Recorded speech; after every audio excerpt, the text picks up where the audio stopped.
listening to Late Night Radio on the SHR Media Network. Caution, there will be mature themes explored and potentially adult language used.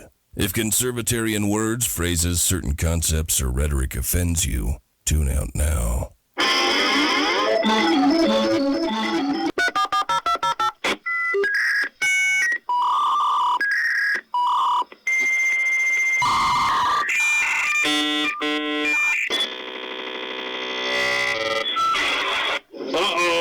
Guess what day it is? Guess what day it is? Huh?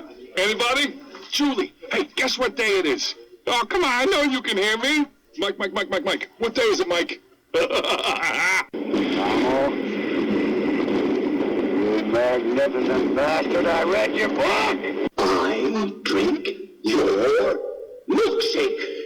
How dare you? I call that bold talk for a one-eyed fat man. Fill your hand, you son of a bitch! Captain. Captain.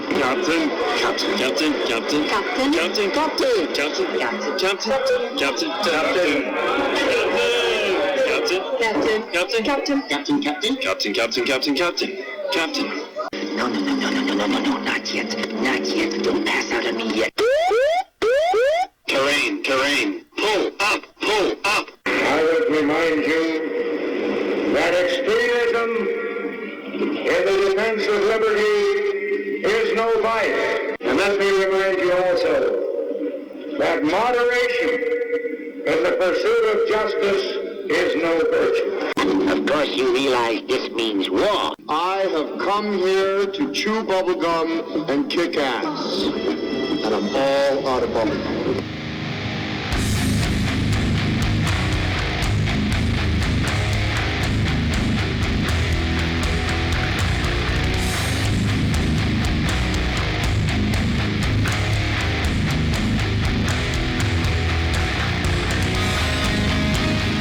Ladies and gentlemen, boys and girls, children of all ages, welcome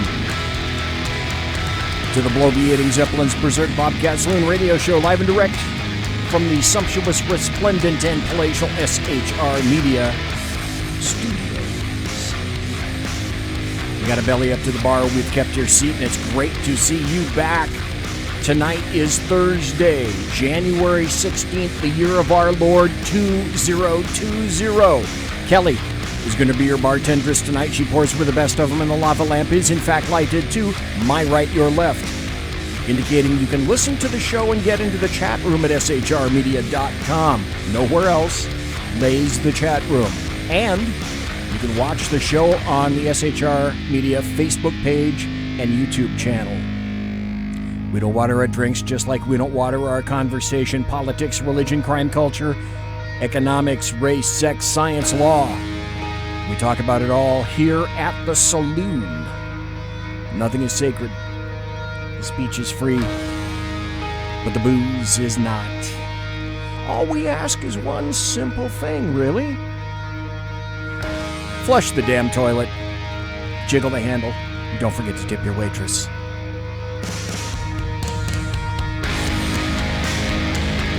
Programming note.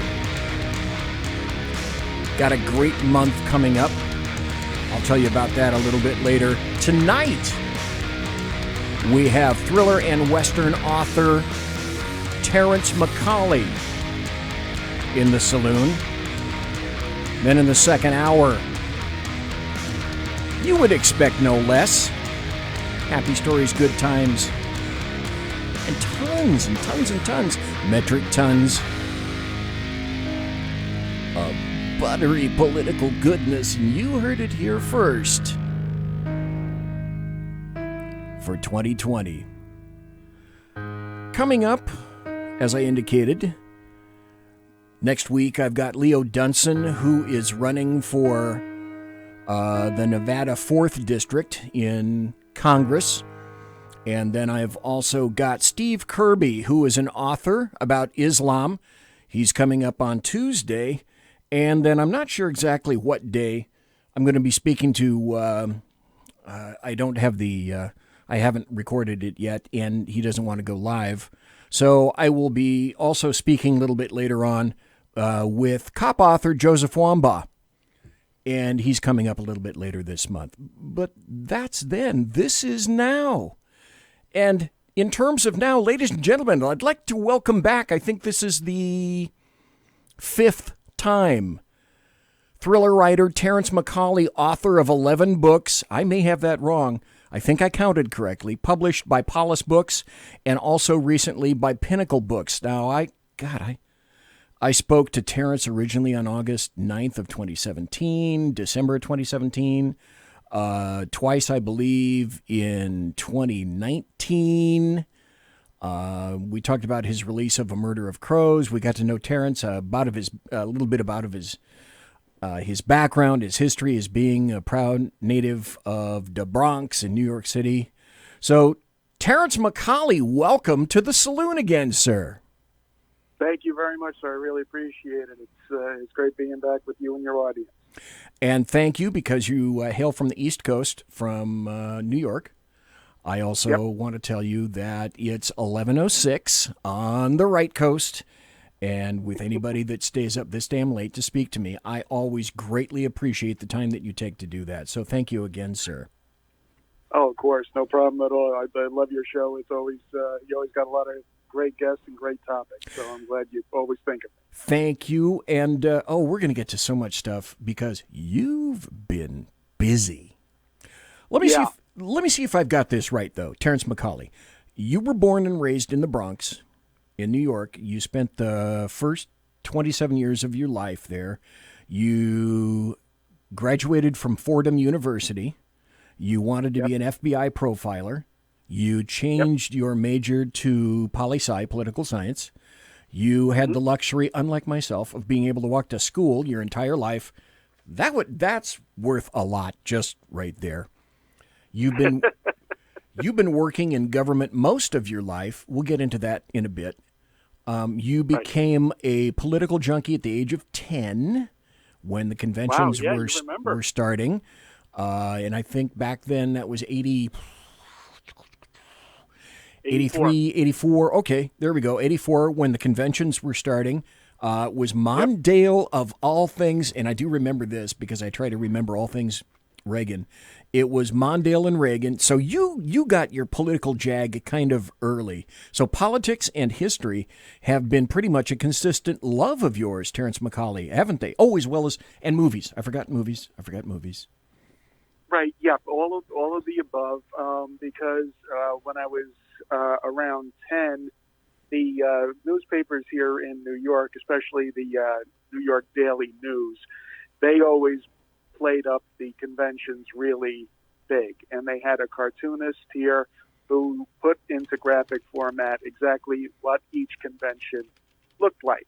They had floor votes. They had the layout of the floor in a cartoon style. And that appealed to me being 10 years old. And I loved graphics. And so I followed that. I had a whole cutout of the Democratic convention and the Republican convention. And back in 84, we actually took those conventions seriously. And they had them on live television. And I remember being a little kid coming home, after being out all day, and actually checking off things on the schedule that they had on that same graphic, and then checking off who voted. And I did that for both of the conventions. And the one big part of that whole convention that I remember was the It's Morning Again in America commercial. Okay. And that was done by Lee Atwater. And that happened to be the one that stuck with me most, and that guided my political philosophy through my, from that point onward. And I wound up leaning right for the rest of my life. And so that's, it got far more complicated than that, obviously.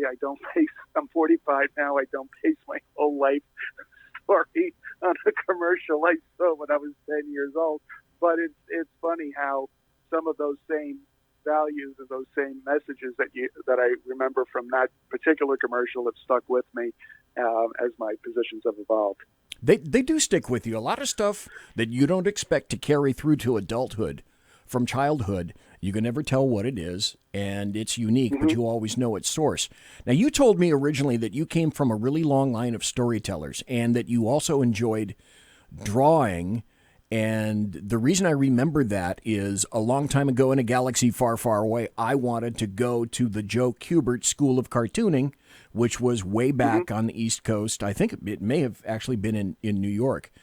And Joe Kubert drew Sergeant Rock. And I thought, how cool would it be to draw Sergeant Rock? And then I had to get a job and all sorts of other things occurred between that. You know, like life occurs when you're planning for something else, and then that never happens. The other thing that I remember about you, Terrence McCauley, is you admire Richard Matheson, who is an author who worked in a ton of different genres and was a really respected author. And if I'm also not mistaken, you're going to have to correct me on this. My memory is fallible. You're also a fan of a dude named Matthew Riley, who has also written in a bunch of genres. Now, kind of on your recommendation, I'd never read him before. I picked up, God, I hope I'm remembering it appropriately. I'm in the middle of it right now. Ice Station. And okay, yes. I'm finding that to be a great book, and that's about a soldier protagonist of his that moved from South America, and now he's up to his ears in Antarctica. So that sort of brings us up to today. Terrence McCauley has 4 books out now involving the university, published by Paulus Books. Just out of curiosity, am I pronouncing that correctly? Is it Police Books or Paulus Books? I think it's Paulus, depending. I'm from the Bronx, as you said, so I have a speech impediment, so I pronounce things a little bit differently than everybody else, as my friends in the Western Writers of America keep reminding me. So, it could be Paulus, it could be Polis, but there are 4 books in university series right now. 3 of them are set in modern day. The 4th one is called The Fairfax Incident, and that is set at the very beginning of the university series in 1932. And that one was a real kick to write. I enjoyed all the books, but that one was particularly a favorite of mine. So, folks, if you like thriller books, the James Hicks series, this is Terrence McCauley's protagonist from it's, I guess you could call it sort of CIA/NSA-like, but not the same, the university, and he has 3 books in that series, and it is in order: Sympathy for the Devil, A Murder of Crows, and A Conspiracy of Ravens. Now, Terrence just mentioned the Fairfax Incident, which is the newest, and that's what I talked to you about last year, was the Fairfax Incident, in which your protagonist then in the Fairfax Incident is a guy named Charlie Doherty, and he is clunking around in 1933 New York City and comes upon what I guess is going to become the university, which is the precursor, and you give the history of how James Hicks came to be. So can you give us, Terrence McCauley, kind of an overview of your 3 James Hicks books involving the university? Not necessarily plots. I want people to read them, and I enjoyed all of them. I've got all of them. But what are the 3 James Hicks books about? Right. I wanted to. I was always frustrated with a lot of the modern day thrillers that I was picking up in the early part of the last decade, and I was finding that they were a little bit too formulaic, a little bit too pat, a little bit too predictable. And I wanted to tell my own kind of thriller about my own kind of spy, but I didn't want to spend 3 years or so doing the proper research on the way those organizations operate. And I knew there were plenty of people who used to be in that world that would get it far better than I ever could and get it more accurate than I ever could. There are plenty of service people and service personnel who served just tangentially with intelligence agencies who would know far more than I ever could. So I didn't want to try to even compete in that realm. So what I did was I created a loose affiliation organization called the University, which is as mysterious as everything else. because I didn't want to get caught up in the minutia of someone saying, oh, the CIA would never do that. Oh, the NSA would never do that. So I have them do things their own way, all for the benefit of the United States. And what they are is beyond funding. They aren't under any kind of government oversight, and they operate on a tenuous notion that Dwight Eisenhower signed an executive order right before he left the presidency when his term was up to keep an eye on the military-industrial complex. So that's what they base their legitimacy on, and they have operated that way since the Cold War and ever since. So that's the basis of what the University series is all about. James Hicks is an anti-hero. He isn't necessarily your white knight. He's more of your dark knight. He's the guy who is willing to do what it takes, not like Jack Bauer, who gets screechy and is a great hero, but he's very crafty. He isn't just deadly with the gun or with his fists. He's also very cunning and ruthless in ways beyond violence. So that's why throughout the series, a lot of people describe him as the most dangerous person they've ever met. And it's not because he can kill someone from a mile out. It's because he's willing to wreck someone's life for one night's worth of work to accomplish a mission. So that's why a lot of people liked him, because they said, God, this guy is horrible, but I still find myself rooting for him. Those are the kinds of characters I like to write about. Because as a writer, that's the victory I get. When you say, I hate this guy, but God, I really want to learn more about him. So I found it interesting, and this is another point we spoke about last time. You were remarkably insightful when it came to bits of technology that you had in your books that were not yet mainstream. Right. Can you tell us a little bit about that? Because I found that very clever and quite prescient. Thank you. Yeah, I mean, you'll get a kick out of this, and I think I mentioned this the last time I was on your program. When the first book came out, Sympathy for the Devil, about 5 or 6 years ago, I had the main characters. There is no server, there is no computer geek, there is no Langley, there's no base for the university. They operate largely over a system that's interconnected to a variety of computers. And they access that not through a keyboard or an old warehouse someplace like you see in the movies, but through their smartphones. And way back when, I had Hicks take his cell phone, hold his thumb on the power button on the common cell phone to activate the eye scan camera on his phone to let him into the secure parts of the phone that allow him to access the university network called Omni. And so I got so much hate mail from techies about that, who told me that is impossible. There is absolutely no way a cell phone could be enough to power a camera and a thumb reader in one. You jump the shark here. Why don't you just have killer robots running around Manhattan shooting at them?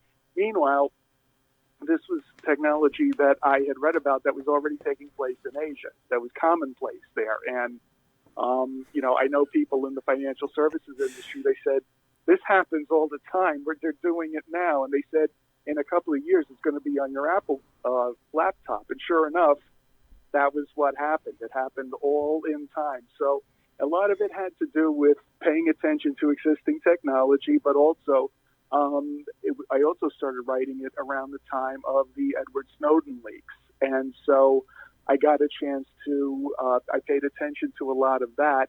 It was already in the atmosphere, and I just did logical jumps of near technology. And it turned out to be, I made some pretty good guesses. See, that's the stuff that I find fascinating. That's the stuff that I find alluring with artists. People in science fiction, for example, who themselves were a bit, or in some cases, really insightful with regard to what would become commonplace in our future. So Terrence McCauley, folks, we're listening to and we're speaking with Terrence McCauley tonight. He's going to be here for the full hour, and thank you again for that, sir. He has his 3 James Hicks books involving the university. We're not going to just talk about that. We're going to talk about that, some of his current books, some books in the future, and then kind of about the act of writing itself. You're clearly a fan of history. I think the Fairfax incident showcases that love of history, and you just said you really enjoyed writing that book, and I think that was likely because of the historical element, was it not? Yes, it was. It's a book that takes place in 1933 New York, just before about 10 years or so before World War II breaks out, and Doherty is a veteran of World War I. He was in the Battle of Belleau Wood, and I featured that particular battle and Charlie's participation in it in a novella that won the Silver Medal Award for the the Military Writers Society of America, called The Battle of Belleau Wood. And he is when we start with the Fairfax incident, he is now a private detective who is being financed by one of the wealthiest people in the world to be his, let's say, a private investigator for the rich and famous, for the wealthy on Park Avenue. The Great Depression has started, and another nasty undertone has taken root in the United States, and it is the threat of National Socialism that already took place in Germany, and the Nazi movement is taking place also in the United States during that time. And that's based on historical fact. A lot of people don't realize that the Nazi Party, the American Nazi Party, was really sprung out of the Bund movement that rose in this country after World War I. And it started off as a normal, everyday movement for German-American people and German immigrants to be finally proud of their heritage after being ashamed after the defeat of World War I. And then it took a nasty turn, and it started to get political. And if you Google the image of Nazis in Madison Square Garden, you will see the entire arena filled with people who are pro-Nazi, pro-Adolf Hitler, but in their mind, not necessarily against anti-American, because there's also a big picture of George Washington right in the middle of it, of the podium where they held this rally. What they never show you, though, is outside Madison Square Garden, there were 3 times the number of people protesting them when that ended. And that tells you how everything in this country tends to have more than just what the big money shot is in terms of the picture, but there's also a lot of undertones behind it. And then you fast forward, the whole movement fell apart once the Bund started pushing their people to become anti-American. And then after Pearl Harbor, the entire movement evaporated. But up until then, it was quite an active and destructive movement, and it did have some spies there who were looking to betray the country, and that's what Doherty finds himself in the middle of. It's like the Nazis in that book, The Fairfax Incident, or Nazism itself is almost a character in and of itself. The Fairfax Incident showcases your love of history, but you didn't stop with that book. We're here tonight to talk about 2 more books. But before we get there, if I can interject this right now, I said it last time, and it bears repeating, I believe. I've read all of your books. I'm going to read all your future books. I bought them. I don't just get promo copies. That doesn't happen. I think it's a journey, okay? And that's why I'm enjoying the ride. I said on a bunch of interviews, I think it's illuminating to be a reader and watch you really develop as an author. So Terrence McCauley, I'll say it again, each book just keeps getting better. Thank you. I said that before. Again, it's kind of a hackneyed phrase in the publishing industry, and I'm not part of your promotions team at all. But I mean it. I think it's thrilling to watch you expand your skills and your writing chops. You have really smoothly transitioned from a writer, and there is a massive difference between these two, a writer to an author, which makes me want to continue to read your books in order to just find out, what you got in the future for all the other readers. And I said this before again, I'm just enjoying the damn journey. So let's stop there just for a second. I want to mention that you can find all sorts of information out about Terrence McCauley on his own website, terrencemacauley.com. That's M-C, Terrence, T-E-R-R-E-N-C-E, Macauley, M-C-C-A-U-L-E-Y.com. And you can also find him, Terrence McCauley, on his Twitter page at T. McCauley. What was that? Like a underscore. Thank you. NYC. T. McCauley _NYC. He's also on Facebook. And I think we can address part of this before we get to the break. We got about 4 more minutes before the bottom of the hour break. You wrote this on Facebook, so I don't mind talking about this unless you absolutely don't want to. But I figured if you put it out in social media, it's already out in the ozone, so to speak. I found this post on your Facebook, and I found it kind of curious. You wrote, 2019 was a wild year. I was out of work for the first time in my life, and I sank lower than I've ever been. Yeah, I hated my job and the cowardly, sullen, mouth-breathing rodent. Okay, I have to admit that made me laugh. For whom I had worked for 15 years, but I missed my coworkers. I still do. My new job is light years ahead of my old job, and I work with wonderful people. I wrote more this year than any other year before, this year meaning 2019, than any other year before, and I pushed myself too hard. By November, I was shot, but I kept grinding. Not good. Somehow I managed to stay off booze, though I don't know how or why. The bottom line, I learned to be as good to myself as much as I can when I can, because life's not a union shop. The amount of time you put in doesn't count. Only the quality of the time does. Make it count in 2020. Unpack that, Terrence McCauley, if you can, because there's a hell of a lot in that statement. Sure. I mean, it's, as you said, I walked to school my whole life, walked to grammar school, walked to high school at Fordham Prep, then walked to college, Fordham University, graduated with a political science degree, and I was fortunate enough to get an internship in the tech administration when I was 20 years old, and then after I graduated college, I got a job in Empire State Development Corporation, which is a state agency, so it's a public benefit corporation, and I continued being employed. I worked in 2 places for the first 45 years of my life. And that's unheard of, especially in New York. And it was because, even though I don't necessarily agree with a lot of big government philosophies, I do think that government can do some things well in a certain defined context. And the organizations I worked for were able to do that because they weren't agencies. They were public benefit corporations. And I love the people I worked with. I love the dedication that they had to, trying to make the state better. And also when I worked for the MTA, Metro North Railroad, I couldn't say that then.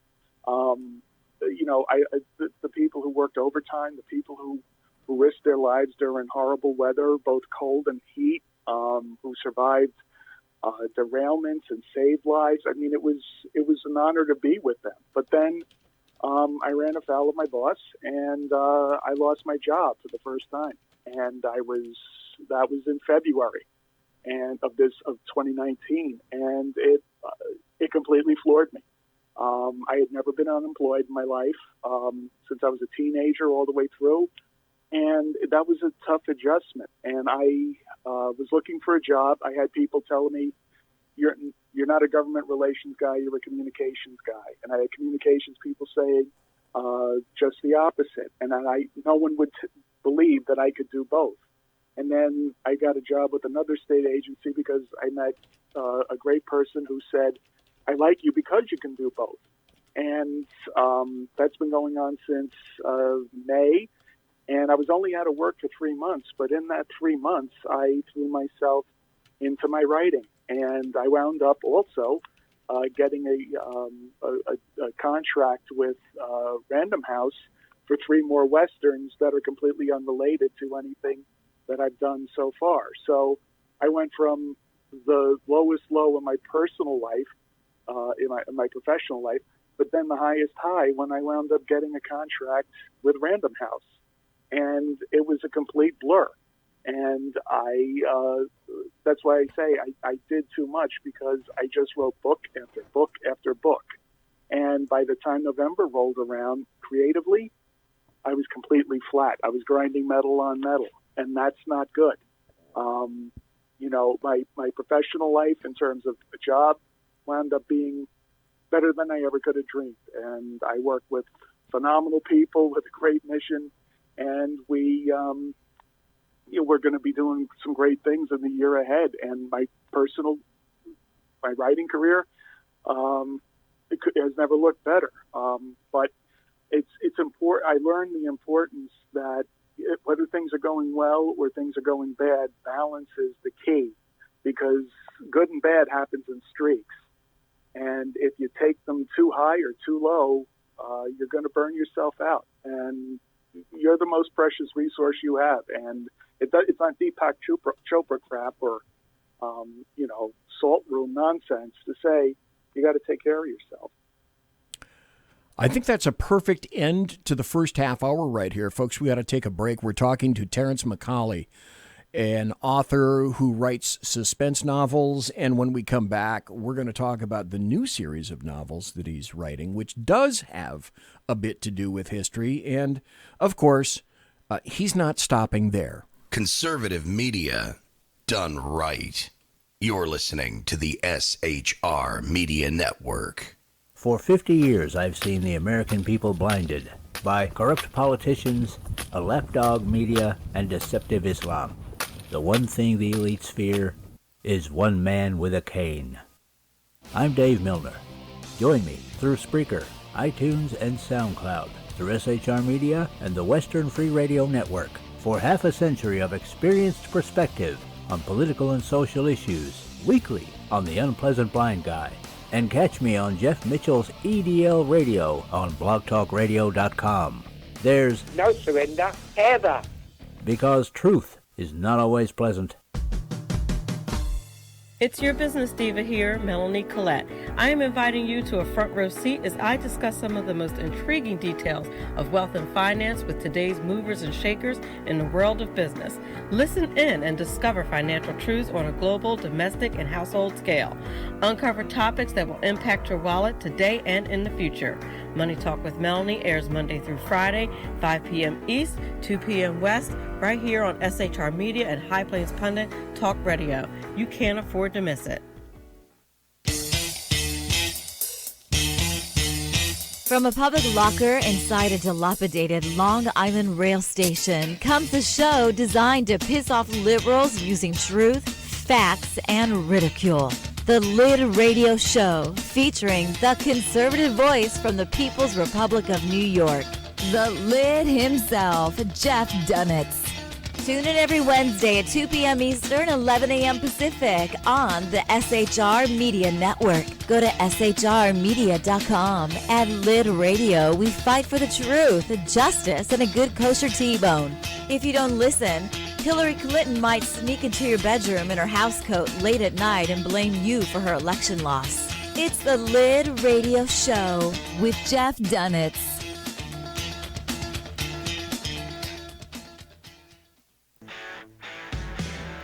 Hey girls, Carry Girl Gear is here. More and more women every day are concealed carrying, participating in competitive shooting, and getting firearms training. It's not a boys club anymore, and we don't have to shop in their stores anymore either. Finally, a cool and unique clothing line just for women. Dope tees and hats for the patriotic concealed carry and 2A girl. So what are you waiting for? Go check out carrygirlgear.com today. Broadcasting behind enemy lines in occupied California, a mere 2 miles from the state capital, the bloviating Zeppelin's Berserk Bobcat Saloon radio show can be heard every Tuesday and Thursday night at 8 p.m. Pacific and 11 p.m. Eastern, only on the SHR Media Network. Go to shrmedia.com to listen. You can also watch on the SHR Media Facebook page and the SHR Media YouTube channel. No goldfish were abused in the making of this ad.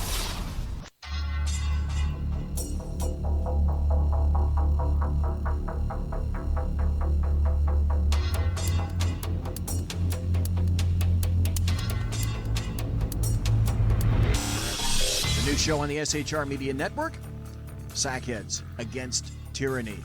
On shrmedia.com. Go there quick like a bunny, 11 p.m. Eastern, 8 p.m. Pacific, every Wednesday. Live and direct on the SHR Media Network. shrmedia.com. Be there.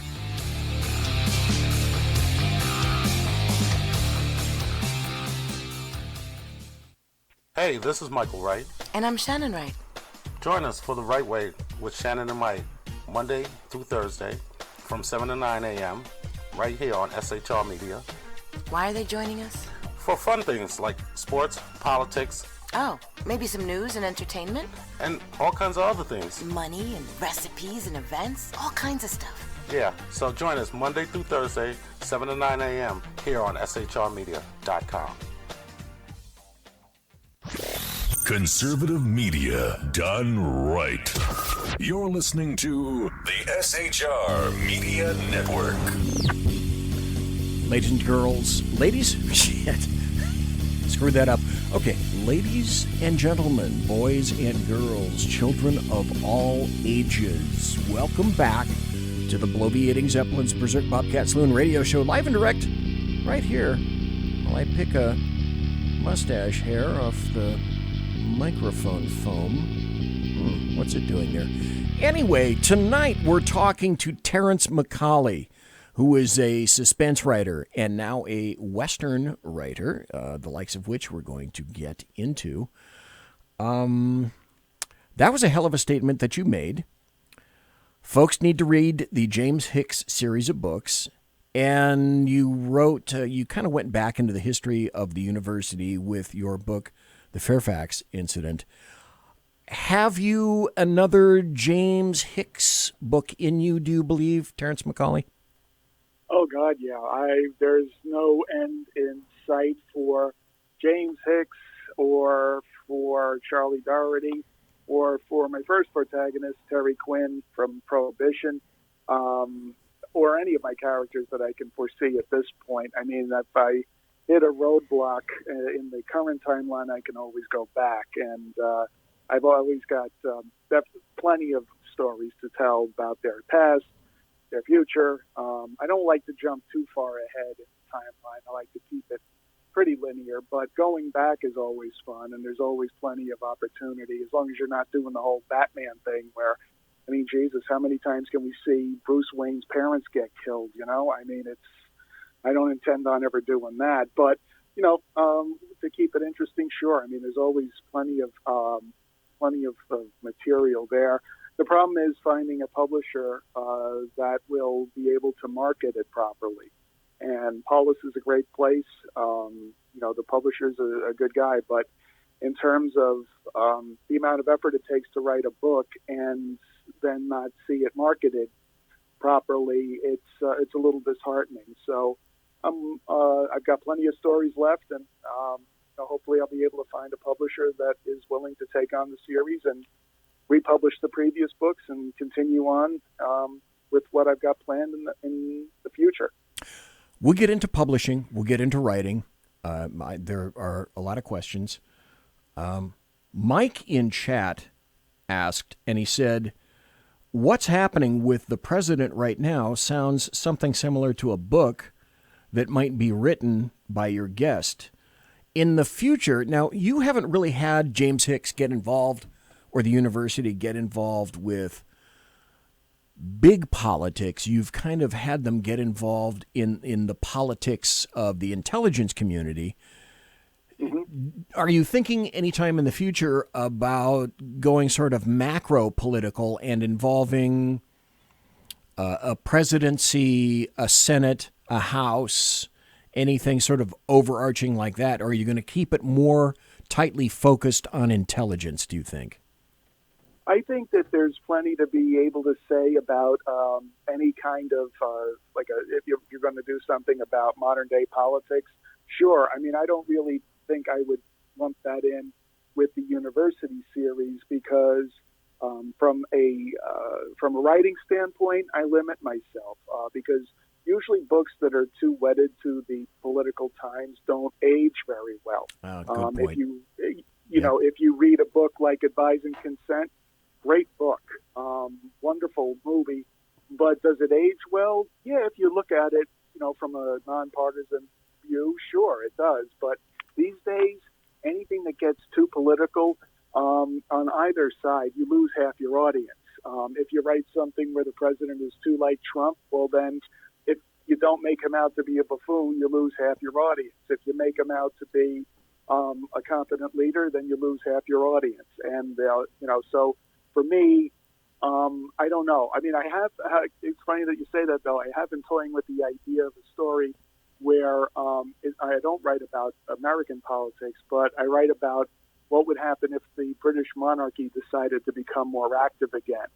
And is there a way of that could legally and practically happen? And I think that could be interesting, the research and stuff that would go into that. But in terms of wading into the political minefield of modern-day American politics, I don't know if I want to do that right now. Yeah, risk management, risk exposure, caution. Okay, yeah. We already talked about history. It seems you took a foray back into history when you wrote Where the Bullets Fly, and it's called the first in a blazing new series. And it features, obviously, a brand new character that we talked about last time, Sheriff Aaron Mackey, and it takes place in the Old West. And then Terrence McCauley, directly on the heels of that, Pinnacle Books published Dark Territory in April of 2019. Now, folks, if you're watching on video, here's a copy of Terrence's book that I'm holding in my hand, Dark Territory, a Sheriff Aaron Mackey Western, and you can get a copy of this right now, and I've already read it. So it seems, Terrence McCauley, you've taken Matheson and Riley really to your love of history to heart. So what made you want to change genres and time periods? Well, I was, like I said, I had written a lot about the university series, and I was not seeing the marketing take off the way I wanted it to for that series. And if you read the books, I mean, I'm not saying that they're masterpieces of literature, but they're certainly intricate plots, and it's tough to get yourself up to writing a book like that, knowing that it's not going to go anywhere, even have a shot of getting mass distribution. So I had always read Westerns as a palate cleanser, if you will, when I was in between genres. And I said, you know what? I want to try my hand at doing that myself. And I think that I could blend my love of history, my love of politics, and my love of action all together and write a different type of Western. And that's where the Bullets Fly started. The idea that I wanted to write a Western that people would find relatable, but wasn't going to be predictable, but it was going to be believable. And I have a former cavalry officer, a captain. Aaron Mackey is the sheriff of a fictional town called Dover Station, Montana, and he has an African-American deputy whose name is Billy Sunday, who is a former Buffalo soldier and a sharpshooter. So I'm not pandering to anybody. I'm not sticking somebody in there who isn't historically possible. If anything, he's based on Bass Reeves, who was the legendary lawman who defies myth. I mean, this man's career was just beyond belief. So I think you could call Bass Reeves one of the original, if you know your history, folks, one of the original bad asses. Oh, God. I mean, yeah. If anyone who likes Wyatt Earp and there's been a lot said about him. I love Tombstone more than as much as anybody, and if they like the TV series with Hugh O'Brien, and I would never want to sully anybody's hero, but Bass Reeves, even if you conservatively take his history into account, it dwarfs Earp by miles. What a complete, brave, tough, good man he was. And so that's why I modeled Billy Sunday after him. And Mackie and Sunday stand shoulder to shoulder against all of the enemies that come their way in this boom town of Dover Station. And I use their friendship as the cornerstone and to tell the political tale of this Montana town and how it changes once the railroad comes in and decides that they already have a track there, they already have a station there, but they want to invest more in it because they think there's something in it for them. And so that's the ramifications of that are what propels 3 out of the 4 books. Well, hell, in history, that's what propelled the Central Pacific Railroad and the Union Pacific Railroad, the Big Four from Sacramento, where I am, and the people that were behind the Union Pacific Railroad. My favorite character in that book was Deputy Billy Sunday. You already mentioned him. He reminds me, kind of in my mind, like Virgil Hitch in Robert Parker's Appaloosa. Sort of the quiet sidekick kind of dude, but he's right there. He's dutiful. He's always watching. He's always available. What do you think is in the future for Sheriff Aaron Mackey? It sounds to me like you definitely have some more books planned. Oh, definitely. Yeah. The third book, Barium Proper, is going to be coming out in summer of this year. It's got an awesome cover. And it is about Mackey as he becomes a United States Marshal and takes Billy Sunday with him. And it is about the further political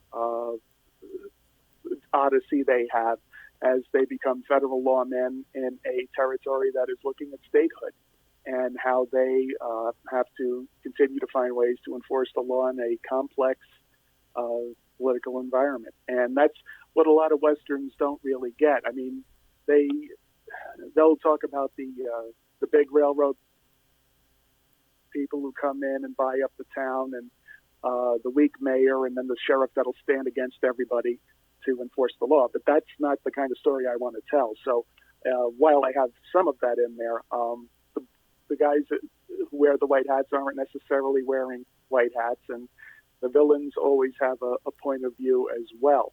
And I also try to expand what you see Mackey and Billy do, having them ride out against the bad guy and winning all the time in the same fashion. That's kind of boring. But what I do is I change up how they do it, the types of people they go against, how they face their enemies. There's a certain amount of investigation involved. There's being sensitive to the political climate too, on the different types of people who live in Dover Station as it's changing. So trying to keep it dynamic like that. People that have read my books tend to like it, not just because of what I've written, but the way I've done it and how I take chances with having an identifiable book, but not necessarily a predictable one. I don't know if this makes any. It would make a difference to me if I were you. So I'm going to guess it makes a difference. Pinnacle Books did you a solid. When I saw the cover of Where the Bullets Fly, and I'm holding this up again for folks, you can get this book. It's out right now. Pinnacle Books, Dark Territory by Terrence McCauley, whom I'm speaking to right now tonight. These are damn fine covers. Sometimes you see some covers on books that are pretty lame. These are nicely done. These are very nicely done. Well, that's the thing, too. I mean, and they don't just stick a cover on there. They do a really good job of trying to create covers. And I've met their graphic designer, and he's a phenomenal guy. I mean, and my editor there at Pinnacle, Gary Goldstein, is just a legend in the genre. And he really knows how to craft a story and how to guide his authors to their strengths and keep the genre alive. He's done a phenomenal job, and the person who does the covers, believe it or not, also does cozies. So he wouldn't believe that the same person who creates those covers and a lot of the Western covers for Pinnacle is also the one who does books about crime-solving cats. But he's that talented. He's he's a great guy. I mean, the guy who does these covers, I mean, he runs marathons. He's a total, you want to talk about badass. God, this kid he could kill you just by looking at you. But the nicest guy in the world, a true artist, and he really, I'm very happy with the covers that he's put on there. I know you're a fan of history, Terrence McCauley, and likewise you're a fan of movies. Since we're here right now dealing with Westerns and stuff, can you think of some of your favorite Western movies? Just off the top of my head. Some of mine would be like, and some of these will go back a little bit. Not everyone may have seen these. Love the hell out of Unforgiven. The Wild Bunch. Classic. Cat Ballou. Not many people saw Cat Ballou. Judge Roy Bean. Yes, Lee Marvin in 2 roles.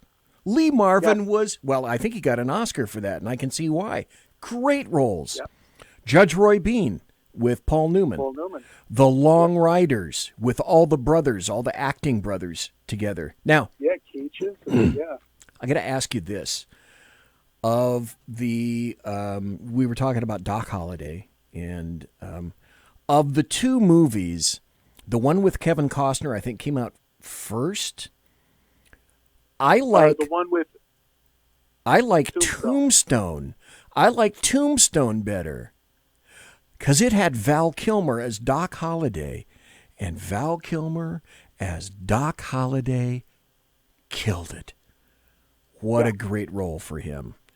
Yeah, and the shame is that when you look at Dennis Quaid and what he did with his version of Doc Holliday in Wyatt Earp, it's a different type of character, but just as powerful. It's just that, and I love Kevin Costner. I love what he's done with Yellowstone, but it was too long of a movie. Oh my God! Okay, I didn't even think about that. Yellowstone. Yellowstone is one of the best series I've seen in the past year. Yeah. It's on Paramount Network. On Dish, it's Channel 241. I don't know what it is on any other thing. I just happen to have Dish. Mm-hmm. Yellowstone, Taylor Sheridan directed that. And That's right. He's an author, just an incredible dialogue. And the series treats you like an adult. Yeah. And any series that treats me, or a book, or a movie that treats me like an actual adult, I will watch. Oh my God, I had completely forgotten about Yellowstone. And it's coming back. I love Kevin Costner. I love what he's done for the Western genre. I love that, he did Open Range with the great Robert Duvall. That was another one. And he's a guy who doesn't allow his politics to get in the way of good, solid storytelling. I think his Westerns, in many ways, have been as good as Tom Selleck's, and they're both from different aspects of the political aisle, but they don't let that get in the way of their love of movies, and especially Westerns. And we owe them a great debt because they really, and now Costner with Yellowstone, he's been, it's just a phenomenal story. And I mean, all of the supporting cast, too. I mean, you've got Wings Hauser's son, Cole Hauser, has a great character in that. Rip is fantastic. Oh my God, the storyline behind Rip. Yeah. It's coming back, Yellowstone, to the Paramount Channel. I had forgotten about that. Thank you for reminding me of that. Open Range, you mentioned that. This kind of privately produced little movie called Appaloosa. Oh, yeah, with Ed Harris and Viggo Mortensen with a great soundtrack. That was great. Kind of quiet, sublime, kind of underplayed, but really, really good, from Robert B. Parker novel. Robert B. Parker novel, and Ed Harris directed it, and I wish he would direct more movies because he really did a great job with that. He did. He really did. Another classic, a bunch of classics that I'm thinking of: Magnificent Seven, High Noon, Stagecoach, Ombre. Yeah, that has that great scene that you probably love with Paul Newman, with Richard Boone when he says, "I got a question. Just planning on getting back down that hill," and as he's loading the rifle, that was a great scene. Oh God, Richard Boone, talk about one of the movie's best bad guys ever. Richard Boone. Yeah, and he was Paladin. He was Paladin in that movie. Have Gun Will Travel, which was a very You slipped us all a Mickey, and you slid on over into science fiction with the Gatekeeper Chronicles. I don't know if you thought I was gonna mention that or not, because if I had a producer, I would have had something like, Terrence McCauley, you sly cat, you went into science fiction. But I don't have a producer, and that's not what you heard. So what is... See, now, God dang it, now you've gone into 3. You started in suspense and thriller, and then you went into westerns, and now you've gone into science fiction. You have gone complete Matheson and Riley on us all. So, Terrence McCauley, what is Escape from Prison Base Luna? That was a book that I did for a small pulp press that's out there called Pro Se.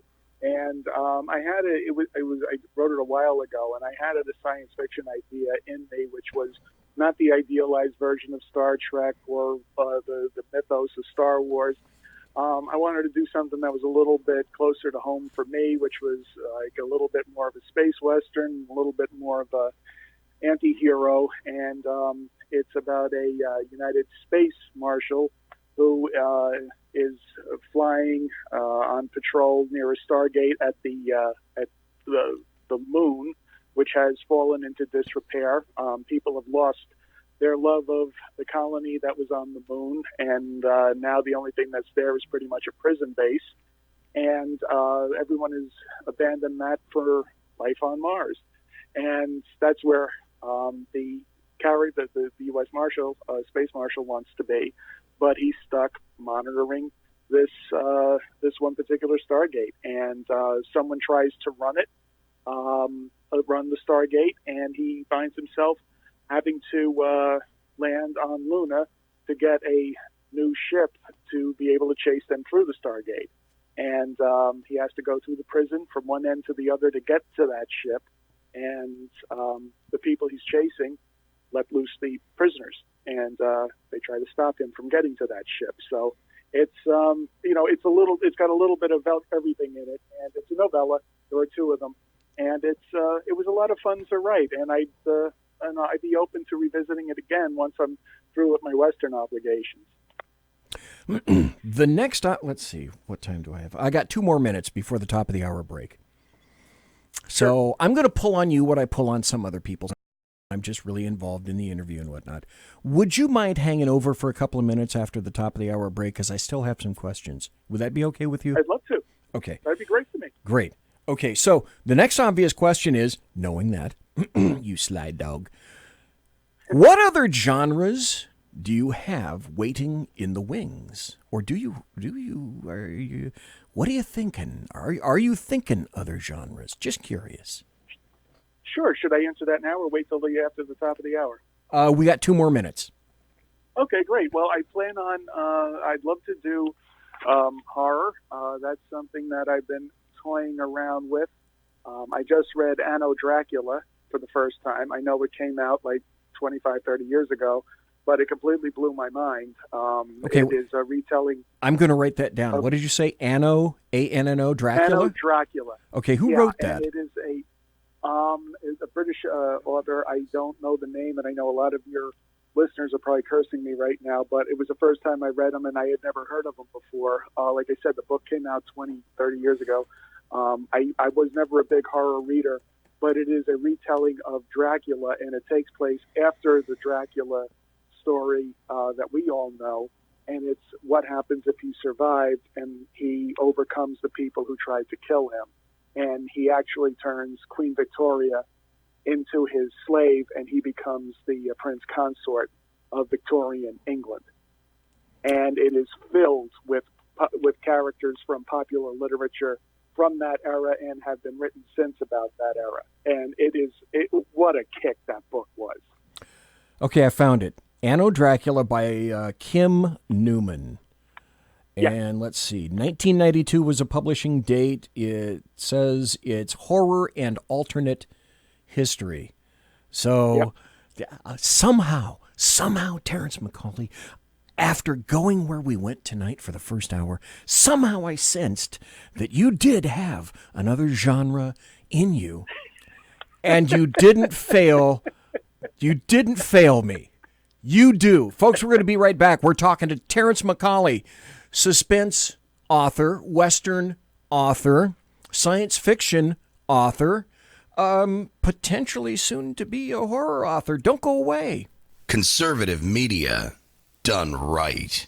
You're listening to the SHR Media Network.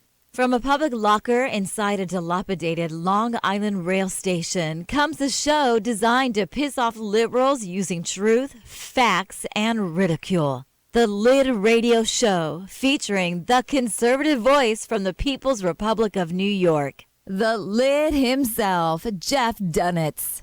Tune in every Wednesday at 2 p.m. Eastern, 11 a.m. Pacific on the SHR Media Network. Go to shrmedia.com. At Lid Radio, we fight for the truth, justice, and a good kosher T-bone.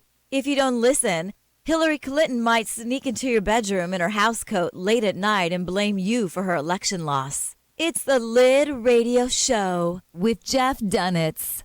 For 50 years, I've seen the American people blinded by corrupt politicians, a lapdog media, and deceptive Islam. The one thing the elites fear is one man with a cane. I'm Dave Milner. Join me through Spreaker, iTunes, and SoundCloud, through SHR Media and the Western Free Radio Network, for half a century of experienced perspective on political and social issues, weekly on The Unpleasant Blind Guy. And catch me on Jeff Mitchell's EDL Radio on blogtalkradio.com. There's no surrender, ever. Because truth is not always pleasant. This is Shannon Wright of The Right Way with Shannon and Mike in the AM. Mike's not here, so I gotta talk fast. You gotta join us. Fall season. Getting ready to start up with a whole bunch of new stuff. News and food and politics and sports and entertainment and a whole bunch of stuff. But wait, Mike's coming. I gotta go. Remember, Shannon and Mike in the AM on SHR Media, Monday through Thursday, 7 to 9 a.m. Make sure you tune in. Featuring right thinking from a left brain and doing the job the American maggots won't. BZ is fundamentally changing America one diaper at a time.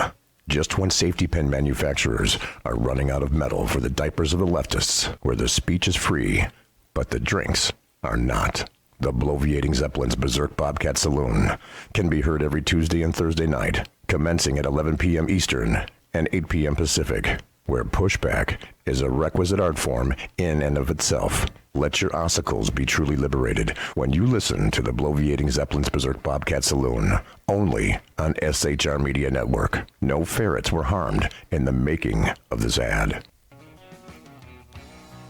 Join me, Jack Alexander, for the Jack Alexander Experiment podcast, as I take a unique outsider's look at the issues affecting the USA. I fearlessly take on the issues that everyone else is too scared to touch.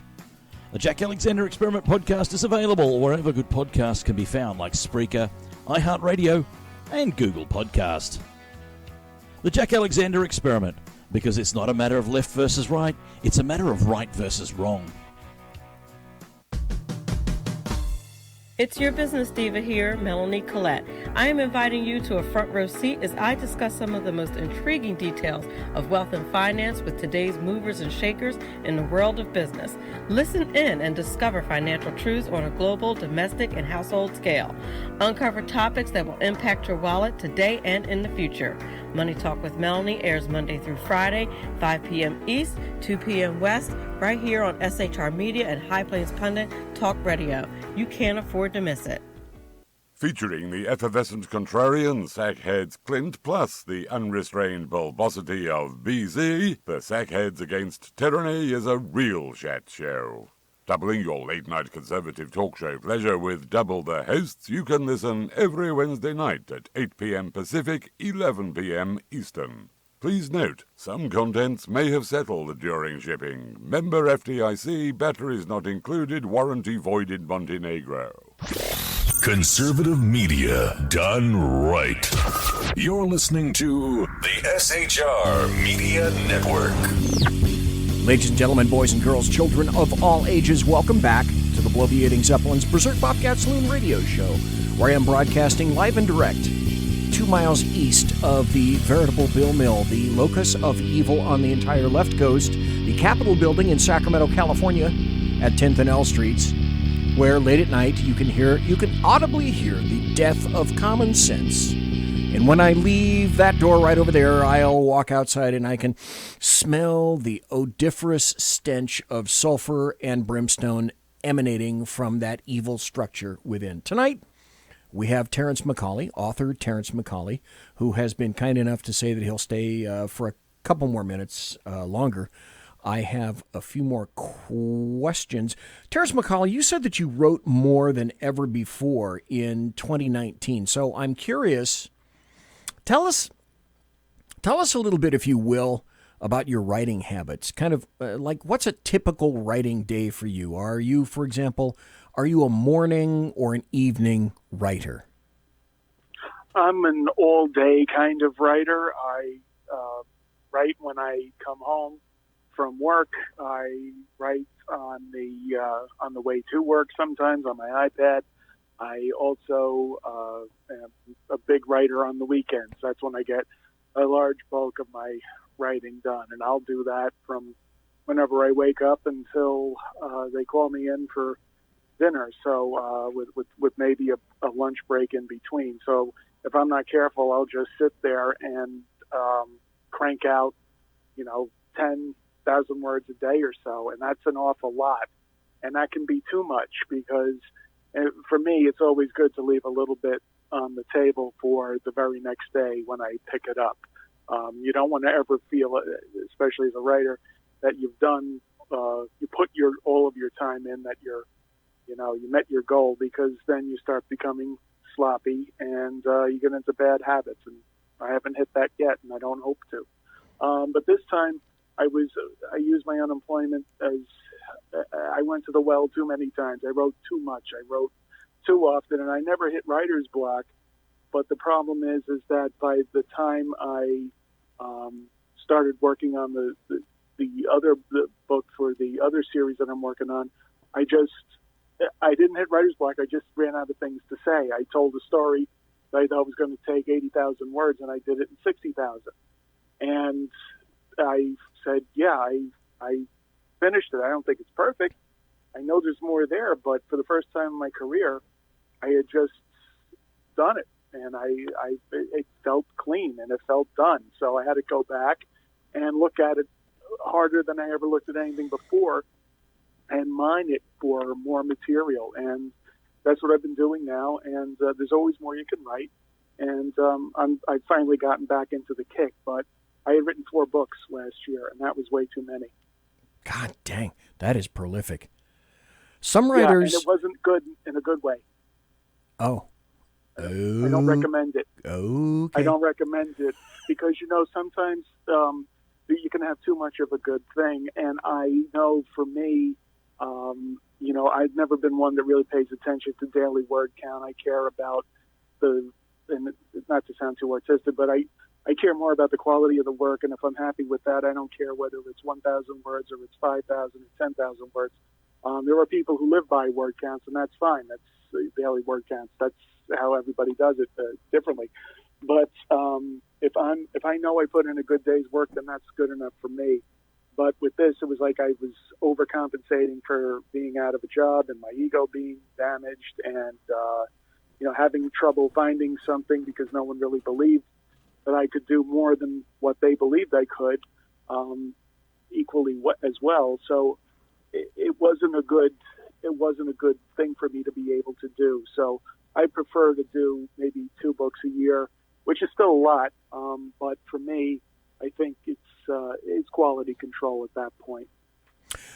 A lot of authors prefer things to be absolutely quiet when they write. There's another guy that I've had on the show named Matthew Bentley, and he requires, he likes big, cinematic, orchestral scores to listen to, inspirational scores when he writes. So are you I got to have it really, really quiet kind of guy, or are you, music is okay kind of guy? Right. I mean, I'm good with background noise. I usually write out on the porch at my place in Dutchess County in New York, and I'm fine with ambient noise, cars going by, horns, whatever.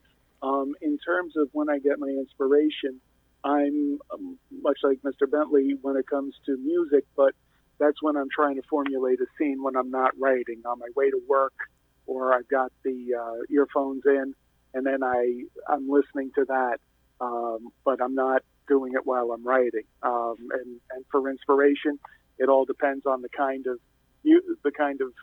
scene I'm planning on writing that weekend or later that night. If it's going to be an emotional one, then usually what I'll do is listen to the Shawshank Redemption theme. But if it's going to be a kick-ass song, a kick-ass scene, then I'll be listening to Cody Jinks or Sturgill Simpson or somebody like that. So or Rod Zombie. So it always depends. Rob Zombie, very nice. Very nice. Yeah, Supercharger Heaven. Yeah. Very, very nice. Matthew Bentley says that he also, he now is starting to think, what would be the appropriate word for this? Cinematically. Do you sometimes see in your brain scenes and you're thinking, okay, where this will occur? I can see a car driving up. Do you think in terms of a visual scene when you're writing something? Sure. Yeah. I mean, it helps me anchor it, and I've taken some criticism by saying I'm a very cinematic writer. My first love was the movies. My first love of storytelling came from watching the old movies that my parents and I used to watch on Channel 13 on Saturday nights because we didn't have cable. So I grew up watching the old Draculas, the old Frankensteins, the old Jimmy Cagney movies, and especially because my grandmother grew up in the same neighborhood as Jimmy Cagney. So she only knew him when they were kids, but he was always in trouble even when he was a youngster. So I always had a particular affinity for the old movies, and especially the pre-code movies. So I always do have a sense of who I'd like to see play certain characters and how I see them move, and that affects the narrative too, and the subtle little things that I can tell you about the character without having to be too explicit. Because when the reader does a little bit of work in the reading, they tend to like the work a little bit more. It seems that of the authors I've spoken to, they kind of tend to be one of two people, so I'm curious about this. Some have said, you know what, I just got to get it on the page first. I'm sort of a big overview kind of guy, and I'll spiff it up later.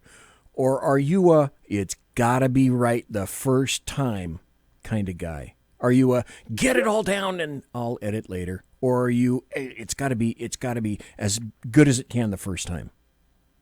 I churn a lot of the ideas in my head for a long, long time before I start writing. And that's only because, that's not by design, that's because I have a backlog of ideas in my head. So, like for the Westerns that I write that have absolutely nothing to do with the Mackie series, those are scenes I've had that didn't fit in with anything else, so now I'm putting them together for a brand new project. So they've been cooking in there a while. So the idea of it at this point is solid, and then I just throw it down there, and then I know as long as I keep it in mind, I can come back and edit it later on and pretty it up. So I like to get it down there and then figure it out afterwards. So is it kind of like having a dream or a brain or some kind of a thought or a scene in your head, and it's almost like a relief to put it down on the page because you've seen it, you've lived it, you've seen the colors, you have an idea of how it goes, and when you finally get it down on the page, is it kind of a release? Is that kind of what you're saying? Yes, it is. It's very much kind of a release. It's very much a relief.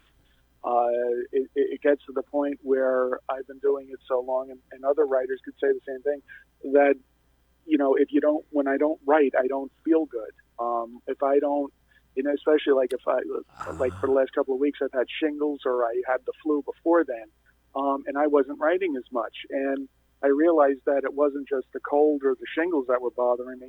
It was the fact that I had all of this stuff in my head and I still wasn't I wasn't doing what I was supposed to be doing. And writers are a weird group, and sometimes they make more of what they are than they should. But good writers and writers who enjoy the craft and enjoy the actual doing of it don't look at it as work. They look at it as I'm doing this for me, and hopefully someone's going to enjoy it. And that's the way I approach it. But if I don't do it regularly, yeah, I don't feel good. And that's part of the reason why I quit drinking, because, with the hangovers were just, as I got older, were just lasting too long, and I couldn't write, and then that made me feel even worse. So I said, the hell with it.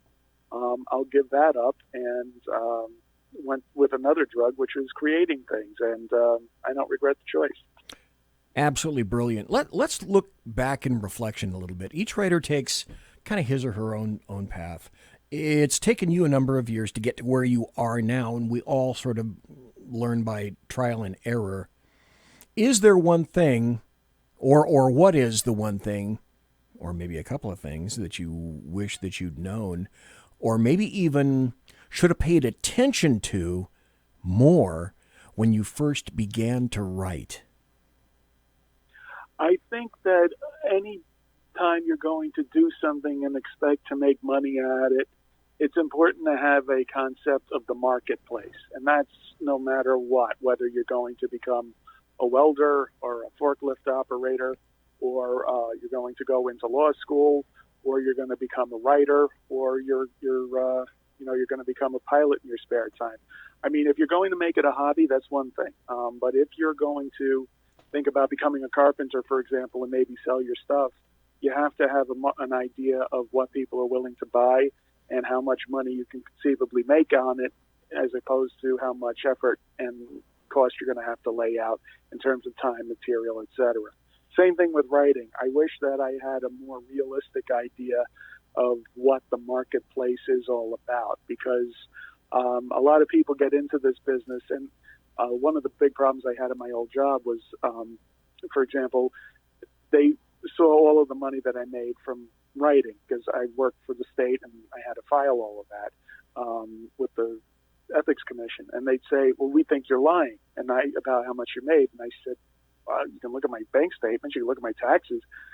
How the hell could I be lying about it? And they said, well, we saw The Affair on Showtime, and that's about a writer, and he goes to all these fancy places and he goes to all these parties, and I mean, how come you're not doing that? And I said, that's fiction. I said, I know 100 writers that what are you kidding? And I mean, these are smart people, these are attorneys, and I'm like, no, that's not the way it works. I mean, most people I know are retired teachers who are writers, or they have another day job and they're closer to retirement, and that's what's their the retirement pension is going to be the one that helps them do writing full time when they retire. But that's complete fiction. And so I think a lot of people get involved in writing, in particular, with romantic notions that, success is, if I write it, that's good enough, and if I want it bad enough, and that's about a lot of other things in the world today. If I just dream big enough, it'll happen. Good things will come my way.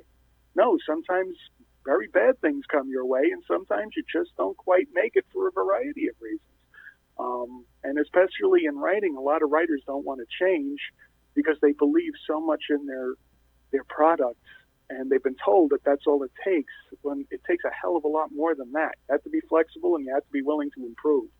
And that's tough for people to do in general, especially with something as personal as writing. I have never asked you this before, and it's almost kind of like asking you about your kids. But I'm going to ask you about your kids anyway. Do you have a favorite book of yours? It's like saying, do you have a favorite kid? And all your kids are standing there in front of you listening. Okay, which one of us is the favorite kid? Do you have a favorite book that you've written? That I've written? Yeah, I would say. Or one that maybe you have in the wings. Anything that you've written or maybe planning in the future. Sure. Sure. The favorite book I've written is called Fight Club Against the Ropes, and that's because that one is the very first in all of my fiction that I didn't write first, but it gives you the beginnings of everybody. It gives you the beginnings of Terry Quinn, who I based Prohibition on. It gives you his mob boss, Archie Doyle, before they worked together. It gives you Charlie Doherty when he's just another crooked detective, the Tammany Hall hack in 1930 New York. It talks about boxing, which is a huge love of mine. I've drifted from the sport because it's just become, talk about predictable. Jesus, there's nobody to root for anymore. And then I have Jack Johnson in there in a realistic situation with the Cotton Club. So, I mean, that one is my favorite. And, there was so much of me in that because it was the first time I took a risk and tried to let down my guard and just write about the characters that I love so much. And that one didn't get a lot of play either. That was by a great writer you would enjoy, Paul Bishop. He helped publish that one. And, that was my favorite, I have to say, out of all of them. That one was the most joyful to write. Okay, hang on just for 1 second. Paul Bishop, and I'm just throwing this out there because you mentioned the name. Something happened with me and Paul Bishop, I think in the 90s. I was still in detectives for the Sacramento Sheriff's Department in the 90s. And he's, if I'm not mistaken, he sent me a galley of one of his books about either a Southern California or an LAPD or an LAPD-like agency with a female protagonist. Is that the same Paul Bishop? The exact same Paul Bishop, hell of a writer, good friend of mine. He also is part of Wolfpack Publishing, which has a bunch of writers that you should definitely think about. Mike Bray runs that one. Paul Bishop works with them. He's a great guy. He's a good mentor to me, and he's a hell of a talented writer too. He did the Fight Club series, and Against the Ropes is part of that series. And Paul's a great guy. You should think about reaching out to him. He's great. And another person who's a newer writer who writes in that vein, who's also former law enforcement officer from the West Coast. He also writes Westerns. Sean Lynch, fantastic guy. Really talented too. Okay. Yeah, he just wrote a book called Death Rattle, and also by Pinnacle. And those are two guys you should definitely try to get on your show. You'd love Sean, and you probably know Paul already. Paul's phenomenal, and I suggest your viewers and listeners take a look at both of them. They're great people. Wow, Paul Bishop. That's a name that I haven't thought of in quite some time. Wow. One of the best interrogators in the country. He's thought the best, and a great guy to talk to about everything. I thank God I'm bald because my hair hurts anytime I talk to him. I'm so British. Wow. I had George Alicio on. I don't know if you know George. George is, he just started writing. He's a former San Diego PD guy, and I had him talked about Southern California stuff. Terrence McCauley, do you think the business of being an author is getting easier, or is it getting more difficult? It depends on what you're looking to do. I mean, if you're looking to be published, it's easier than ever before. You can self-publish, and there's the stigma around that is definitely fading. Technologically, it's easier to do. You don't have to spend a lot of money. If you just want to get your name out there and have something on Amazon, it's never been better. If you, on the other hand, are serious about it, it's going to require an awful lot of time. And by time, I mean reading an awful lot, not just writing, but reading different authors in the genre that you decide you're going to write in. If you're going to write police procedurals, sure, read Wamba, who I know you're going to be interviewing soon, but also read Elroy, read people like Paul Bishop, read people that you haven't necessarily read before. Oh, God, you mentioned James Elroy. Oh, my Lord. What a writer that you either love or hate. Right, and he's also he's a writer that can get in your head. I know he does mine, and it affects my my writing too much, so I have to take him sparingly.